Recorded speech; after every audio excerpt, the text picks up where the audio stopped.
going to be looking at today is to use the cosine rule to actually find the size of an angle. So on your formula sheet, this is what appears. And I'd like to show you how this gets rearranged so we can actually use this formula to find the size of an angle. So what I would like us to consider is I'd like us to get rid of this minus 2bc cos A and take it across to the other side of my equation by doing the opposite. So what I end up with is I end up with a squared plus 2bc cos A equals b squared plus c squared. So all I've done is take this over to the other side.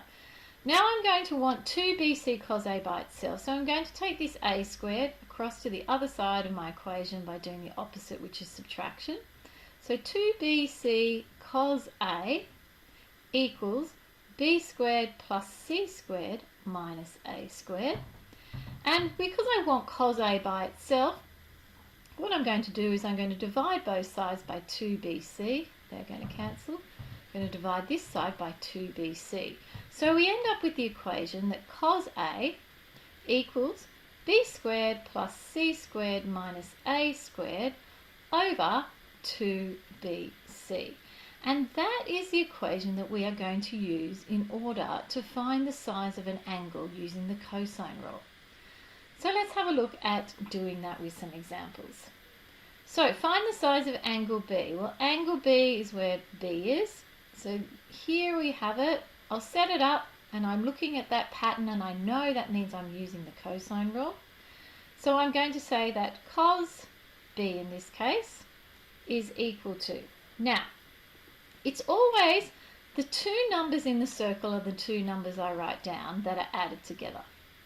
The one that is subtracted is always the one that belongs to the angle. In this case is 5 squared. Divided by 2 times and 7 and 9, the two angles in the circle are the ones that go on the bottom. Now because we're finding an angle, you must press shift first on your calculator. So shift cos. So that's something very important to remember. And we place it in our calculator and I think we get 33 degrees and 33 minutes, and to the nearest degree that simply becomes 34 degrees. So let's have a look at the next one. Similar sort of question. Find the size of angle Q. Well, here it is. Here are the pattern I have. So I'm finding cos of angle Q now. And it's the number in the circles that I add, subtract the number that is opposite my angle, and it is 2 times the two angles in circle that go on the bottom. Shift cos to come up with, and angle Q is 117 degrees. And that's how easy it is. So there's no tricks with this work, nice and simple. Find the size of the largest angle in the triangle. Now, here's something that you may not have realized before, that the largest angle is opposite the largest size. So you might want to write that down somewhere. The largest angle is opposite the largest or the biggest side. So that stops you from having to find them all. So in the smallest angle must therefore be opposite the smallest side. Okay, so if we have a look for our largest side, it's 5.7, so that is where my largest angle is. So that's the one we're trying to find out. So it becomes now cos R, because that's what I'm trying to find, equals 3.4 squared plus 4.9 squared minus 5.7 squared over 2 times 3.4 times 4.9.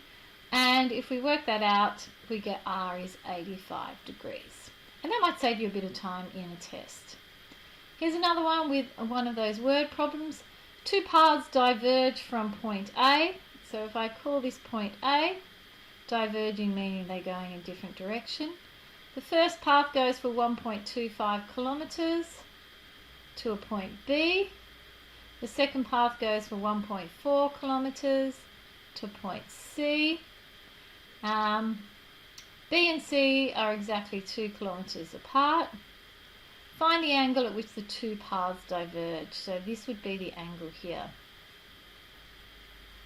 So we're really trying to find cos theta, or A if you wanted to keep calling it that, 1.25 squared plus 1.4 squared minus 2 squared over 2 by 1.25 by 1.4. Placing that in our calculator, you should get 98 degrees. Nice and simple. Any problems? You know where to find me.